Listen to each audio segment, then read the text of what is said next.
Hello and welcome to today's episode of the Healthy Business Podcast. I'm joined by the wonderful Janine McGee, who is a nutritional therapist specializing in women's hormones and women's health. And I'm so genuinely excited to bring Janine on today. She is amazing at what she does. She's helped me personally, and she's helped a lot of my clients as well. So I cannot wait to see where this conversation goes, because we all know that when we are at our optimal health within our personal space, then that's going to skyrocket our business results as well. So Janine, welcome to the show. Thank you for having me. I'm really excited to be here. Me too. I love chatting to you anyway about all of this stuff. And I know that we're going to have a really rich conversation. So More than likely. It's such an important topic that I think when we're business owners, and obviously you're a business owner as well, when we're striving so much for our business results, that can sometimes come at the expense of our health, but also recognizing that if we focus on ourselves, not just physical health, but the impact of stress and our hormones, and actually leaning into all of that, that can actually have a huge positive impact on the business results that we can create. They're not separate things, they're so intrinsic. So one of the questions that I ask all of my guests is what a healthy business means to you. And I can't wait to hear what you say with this one. So before I did what I do, I was in a very stressful job. I was unhappy, miserable, and I knew it needed to change. And now I'm in a job that I love, and that always makes me happy. I'm in a job that I've managed to work around family, which leaves me the time to do all of the things that I love. And as you know, that again for me is what a healthy business should be. And again, because of what I know, I managed to fuel myself properly to make sure that I have a healthy business. I love that. Yeah, it is. And I think that's that word fuel is a really important one. Of actually, it allows us to do all the things that we want to do inside our business and outside our business. And obviously, you being a nutritional therapist, it is all about the fuel that we are putting inside us to be able to create all the things that we are. How did you get into it? How did you get into Let's start with your story first of all. How did you get into nutritional? Because I've always been interested, and I very nearly became a nutritionist myself. Wow. Yeah, I think it's such a fascinating space that we focus so much about the external parts of our body and what we can see, but actually nutrition is so important on the inside that we sometimes forget about it, or we know what we should be doing, but because we can't see it or the impact of it, we kind of put it to the bottom of the to-do list.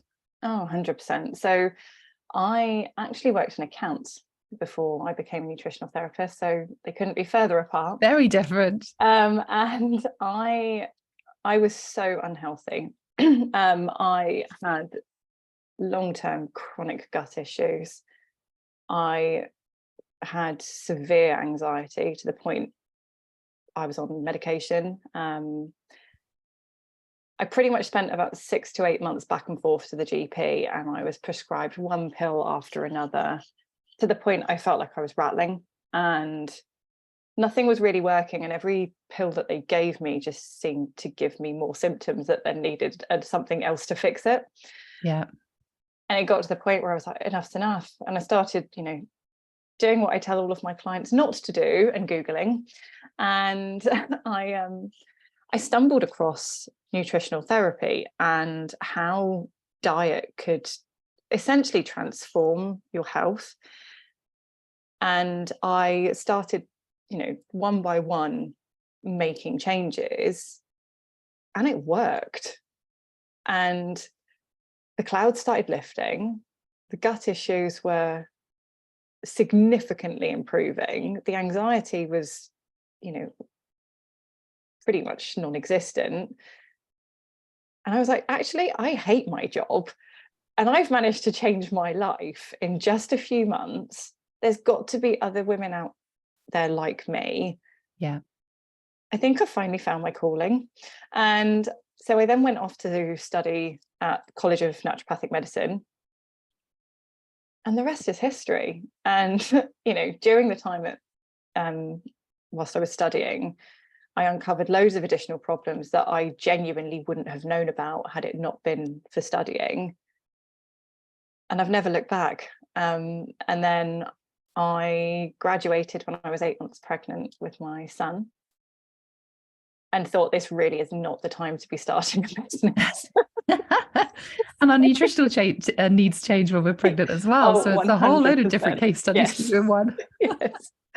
So I took that time out and then started properly practicing and setting the business up when he was about 1. And you've just skyrocketed. I mean, I you are have. the way that you support people is amazing. I love supporting you and seeing that growth that you're achieving. But I think also the ripple effect that you are creating on women to feel healthier, be happier, get better business results. And you don't just work with business women, but you definitely work with women who are juggling all the things. Yes. And I think that's, you know, as all of us do, there's so many things that we are wearing hats for. And whether we're putting ourselves to the bottom of the list or whether we're just grabbing those quick high energy snacks just to keep us going through the day, that Coffee we and feel cake. like we're, yeah, it is. It's this sort of survival mode rather than having the energy and thriving. I mean, there's so many different angles that we can kind of talk around. And I know, you know, hormones is something that you're passionately kind of interested in and support people through. It's something that obviously all of us women experience every single month, but obviously as we get older, there's different hormonal changes. And stress is one of those big things. And I think even if we don't feel stressed, our body can be in stress. And I think that's something that I kind of realized when we started working together on some of my health things, is that, you know, I'm always interested in health. I've always been relatively healthy, kept a relatively healthy diet, done all the exercise. You know, I have that massive understanding and that awareness. But there was stuff going on inside my body that we didn't even realize until we went through this awareness and analysis. And I think for me, that's fascinating. I knew there was something that wasn't quite right, but it wasn't until we did all of the different things that we needed to do to kind of look at things. So whilst I don't want this conversation to be at all patronizing or at all kind of judgmental, for me, it's about highlighting this conversation as to, even though sometimes you might be feeling like you're doing all the right things, if you aren't, if you don't have the energy that you feel like you should have, if you're not sleeping in the ways that you feel like you should do, if you're having monthly fluctuations that are causing a negative impact on you, if you're holding on to weight that you maybe didn't want to, chances are there's something going on inside you. And that can be fixed pretty much from, you know, from a lot of it can be fixed with our diet, and making some really small tweaks and changes. And I think when we're not an expert in what those tweaks and changes are, it can be really easy to make excuses or blame things, and actually getting that true awareness, I think, is really important. And I kind of want to delve into all of those different areas that I just mentioned around the hormones, the stress, the weight loss, because those are probably the three main biggest areas that us women kind of think about when it comes to diet. And I think, you know, it's how you feel, isn't it? It's probably the biggest thing. This isn't about, you know, necessarily looking good. This is actually the fuel, as you said right at the beginning, the fuel to be able to grow our businesses in the ways that we want to live life in the way that we want to thrive in all of the ways that we want to as well, to be that person that we know we actually are, despite what else is going on. So let's start with hormones, because that's obviously a massive topic. Yes, a huge topic. And so I think help the sort of the listeners understand a little bit around the hormones and diet and how they can kind of play together, I guess, to help us survive or thrive. Okay, so with a hormone imbalance, whether that is anything from sort of that monthly PMS fluctuation to whether it's the perimenopausal type symptoms, you know, such as the brain fog, the pain, the mood changes, all of that has a huge sort of link with our stress levels, our gut health. Everything in our body is all interlinked. And when something isn't quite right, whether that's because we are burning the candles at both ends, you know, if we are needing that coffee or cup of tea to get us going in the morning, you know, possibly again even needing another one, but then we're so wired by the end of the day that we're then needing that glass of wine to calm us down. All of that then builds up and lead to that sort of inflammatory hormonal issue that then comes out. And something that most people don't realize is that when it comes to changing hormones, it genuinely takes about 3 months to see results. Now, most people will embark on some form of diet that they've seen, and they will go, well, I've done this for 2 weeks and, I've still had PMS this month, or, I've still got the menopausal issues. It takes 3 months to produce a healthy egg. So everything that you are currently dealing with is from 3 months ago. And it's only when we get 3 months down the line that you can really see those positive changes when it comes to hormone health. And it's so fast. I think that 3-month thing is a really interesting one, because it's the same with the action we take in our business. Like, Yes. It's not the action you take now is going to be what the results you get in 3 months' time. And I think that's a lovely kind of connection piece there of actually don't expect those overnight results, because if you have to put the work in, you've got to show up, you've got to tweak things, you've got to test things, and then you will start seeing the results. And similar with diet, we're not making the changes to then go back to the old ways of doing things. You're doing them to then create that new platform to then be able to grow from there as well. What are the biggest sort of watch outs for people when it comes to diet, when they, if they realize, or maybe they think they've got sort of hormonal fluctuations, or they always get PMS symptoms? What are the kind of key watch outs for people to just bear in mind when it comes to diet? Reading labels on food. There is so much clever marketing out there. And you can be tricked into thinking that you are actually eating something really healthy, but what you're putting into your body is chemical filled, processed junk that is going to do nothing other than make you feel worse. One of the things that I quite often say to clients, or potential clients, or anyone I'm talking to really, is, why is real food seen as a diet? Why is eating natural, whole-grown food seen as punishment? And it's utterly bonkers when you look at it like that.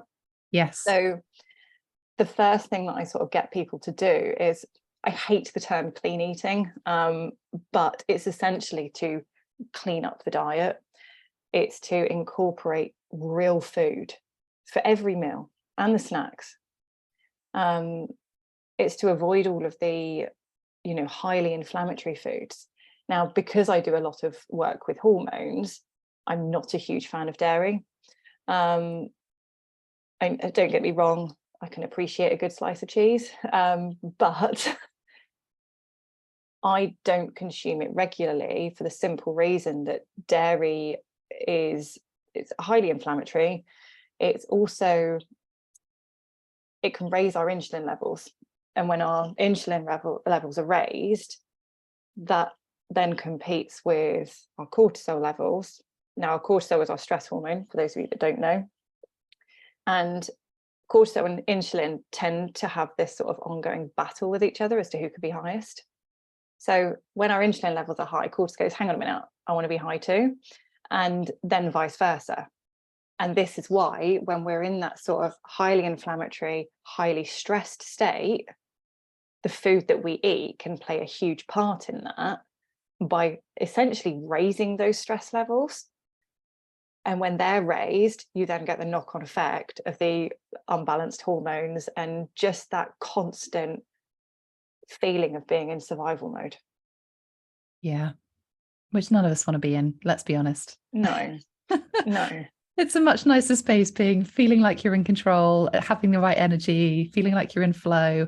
And I think, it's the bit that people miss, is that when we're so busy and we're juggling all those things, it's how can we eat quickly and see that as just, I just need to eat something, I just need to drink something, rather than seeing it as the fuel to you being more productive, being more efficient, being happier. And it's not just about 100%. being sort of stopping yourself from eating things. It's actually, I love that, real food is not a diet. It's real food.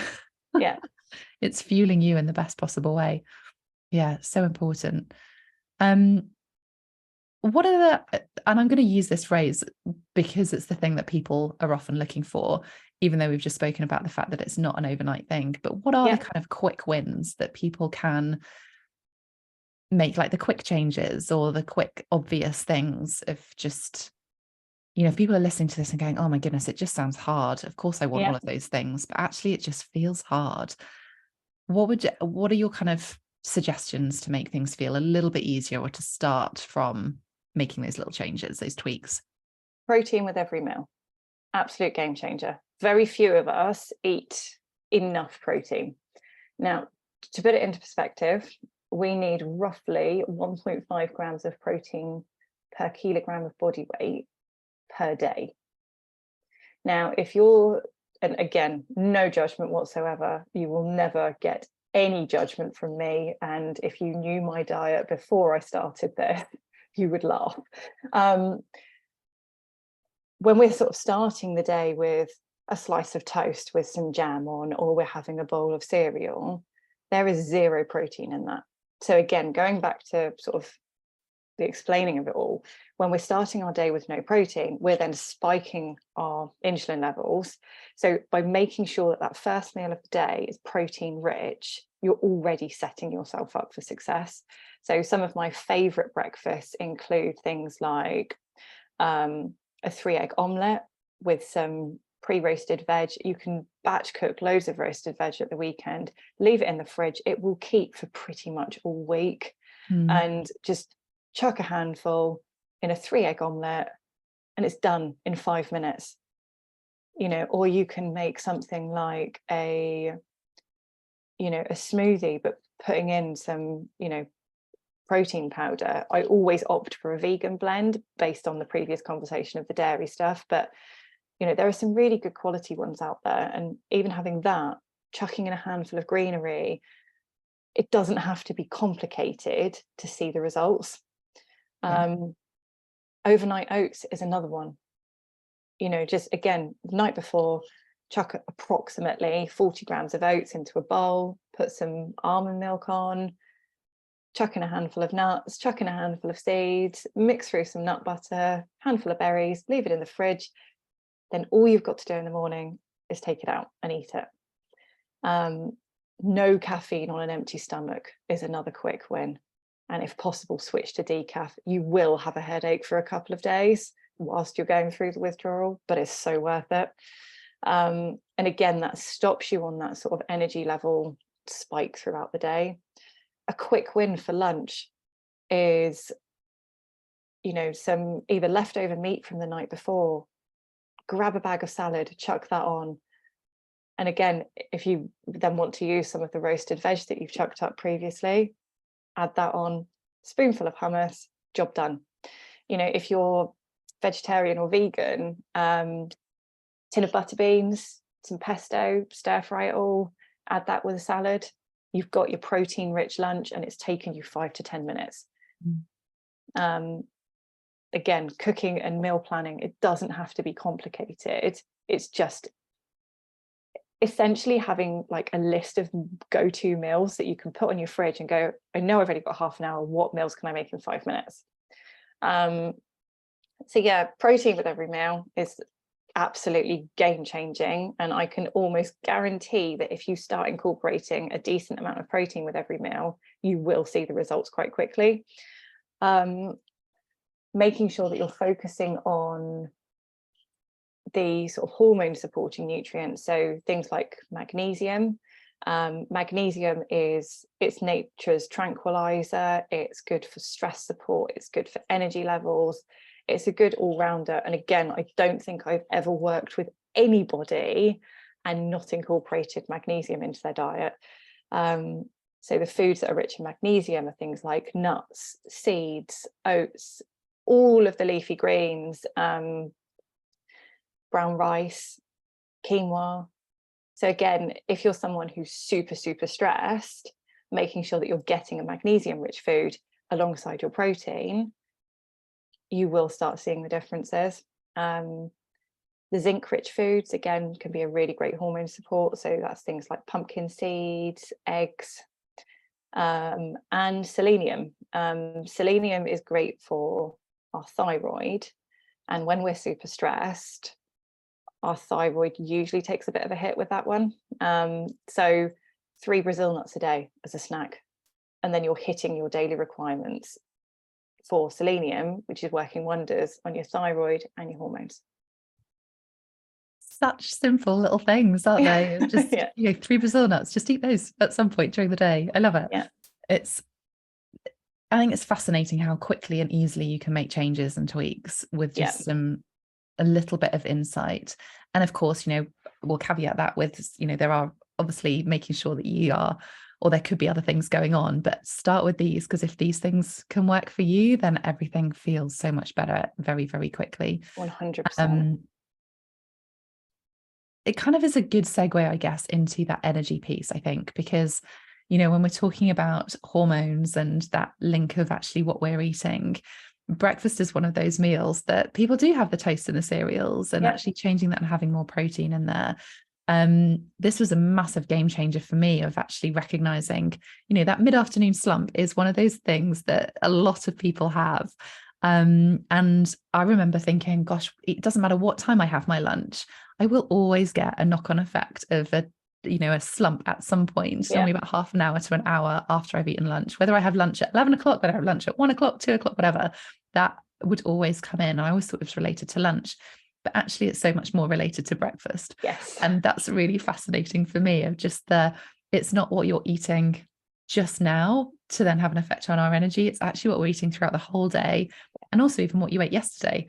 So talk to me a little bit about energy, because I think, again, there's some huge myths around that, and where, people reach for the caffeine, as we just said, or they reach for that sort of sugary snack, that mid-afternoon sugary snack, especially if you've got, you're doing the school run and the kids are hungry, they've got a snack, you're like, oh, I'll just have a bit of theirs or whatever. It's so easily done, isn't it? Oh, yeah, absolutely. But again, if we don't start our day right, we're already on that cortisol energy roller coaster before we've even done anything. And again, if we don't get the cortisol levels exactly where we want them at the start of the day, they won't be where you want them at 3 o'clock. Now, the things that can impact our cortisol levels is not having the protein in the morning. So again, I can't stress it enough: protein, and making sure that you're doing that. If you're someone who is constantly feeling like you've got that sort of 3 o'clock slump, and we've all been there, again, there is a totally non-judgmental impact from me, but get rid of the caffeine. Again, especially if you are someone that is relying on 3 or 4 cups a day. Losing that first thing will 100% make a difference to you having that 3 o'clock slump. Probably not for the first couple of days, and you'll be sitting there thinking, why on earth did she tell me to do this? I feel like but once you're over that hurdle, you will have so much more energy. Another thing that you can do to, again, impact that sort of blood sugar spike of having those sort of mid-afternoon cravings is to actually go for a brisk 5 to 10 minute walk after you've eaten. So that impacts the spike of our blood sugar, and it can totally minimize doing that by going on. It doesn't have to be long, it can literally be 5 minutes. And again, by doing that, getting some fresh air, especially if you're someone who works from home and you're stuck indoors all day, that 5 minutes of fresh air after each meal can, again, make a huge difference. So another thing that you can also do to support your energy and to support that sort of blood sugar spike is to actually incorporate apple cider vinegar. It's been proven to help with that blood sugar energy level spike, and you can either, it depends on your taste buds really, you can either put a teaspoon in a glass of water and drink that before meals, or you can add it to sort of salad dressings and everything during meals. And that again can massively reduce that 3-4 o'clock slump. Amazing. Again, some really simple things that you can do here just to avoid those things.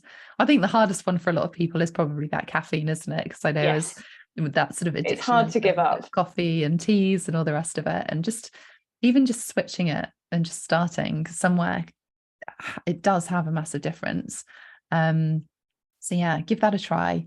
And I think then I suppose that sort of final piece around weight loss or feeling like you're at the right weight is something that I know a lot of us women have inner conversations and critic with, especially at this time of year when it's, through the summer and wearing different clothes. We can kind of hide away from it when we're, through the winter and bigger baggy jumper on. Yeah. But I think it's,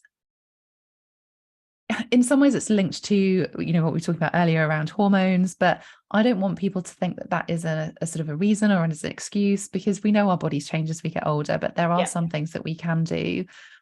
And I think sometimes weight loss is our primary goal, but actually if we can flip that into let's feel healthier, then weight loss almost becomes the secondary result from it, doesn't it? Yeah. And I find most of my clients come to me because whenever I work with someone, I always get them to list 2 or 3 reasons as to why they want to work with me, basically. And I would put money on one of those reasons being weight loss.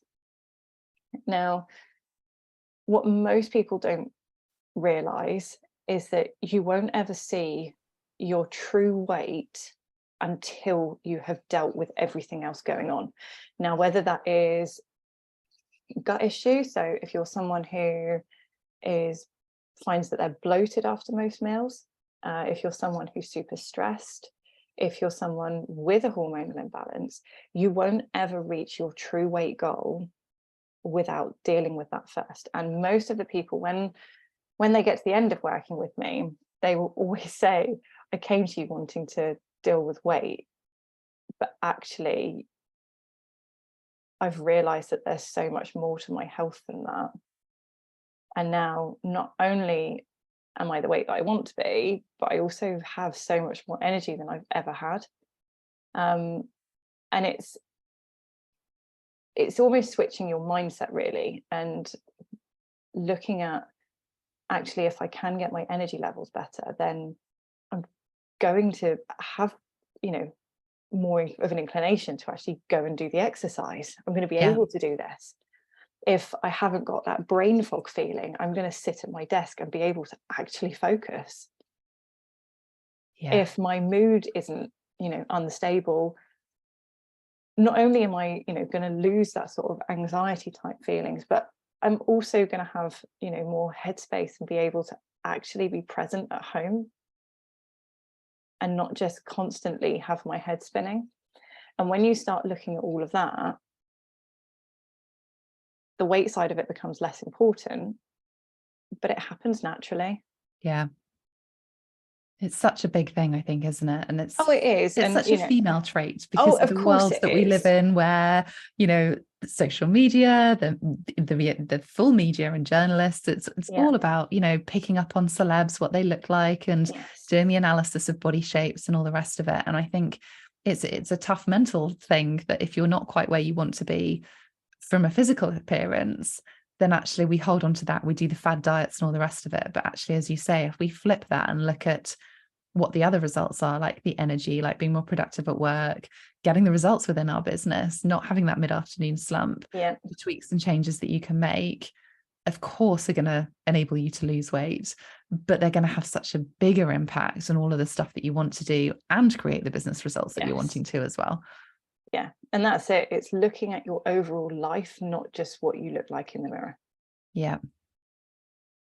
And it's hard to judge ourselves, right? Like, let's be honest. Of course it is. We're women. Of course we stand on the scales, we look in the mirror, we have friends who are all different shapes and sizes. Yeah. We may have had children and body shapes have changed or hit, menopause, and again, body shapes change again. And I think it's holding on to the, why do you want to do that? And what does that enable you to have, rather than that just pure sort of physical side of things. And that can be a really great reason to make some changes. But I think for me, it's about not heading to burnout, of actually thriving rather than surviving. And, you know, if you're ambitious within business, it's actually looking at that integration of how can you enable your business to grow. And so much of this comes down to what we've been talking about today and how we can actually fuel ourselves. And obviously that knock-on effect around sleep and nourishment and relaxation as well. Like you said, you know, earlier, around the kind of the link between stress and diet and things like that. And it's huge. And I think for a lot of us who are running businesses, we're so used to the normal that we've created that we assume that that is normal. And, you know, whether we might not feel stressed, and I said this right at the beginning, we might not feel stressed, but actually our body is in stress, whether that is gut issues, whether it's our adrenals, whether it's other stuff that's going on.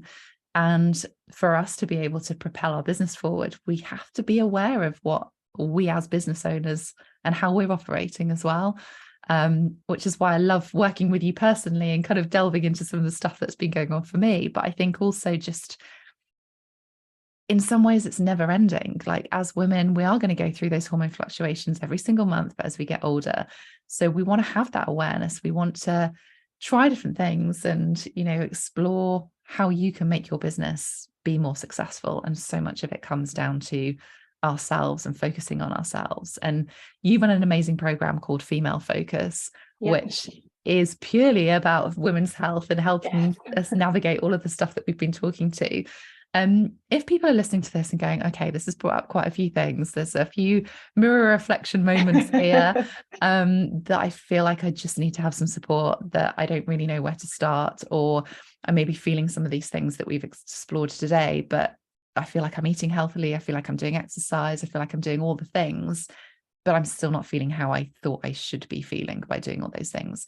How can they find you? Where do we find you in this wonderful world? So I'm on Instagram, janine.mcgee.nutrition. Same on Facebook. And I'm also on LinkedIn as well. So if you just search Janine McGee Nutrition, I'll pop up. Amazing. Oh, is there anything that you would love to share as your kind of final words of wisdom to bring everything together around the wonderful space of women's health and hormones, and just making sure that we're harnessing them in the right way to really propel and thrive in business and in life? Just to reassure everyone listening that you can have it all. You know, you can have the healthy lifestyle, you can have the thriving business, you can have the family life when you put yourself first. And that sounds bonkers.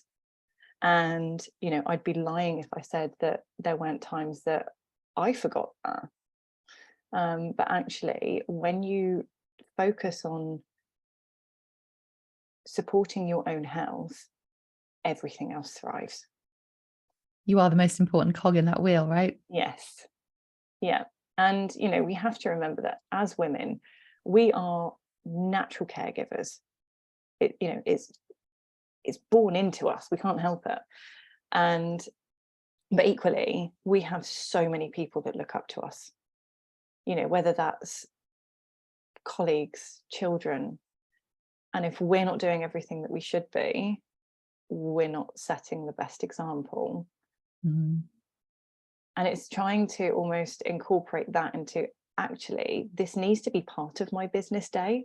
I need to put these things in my calendar.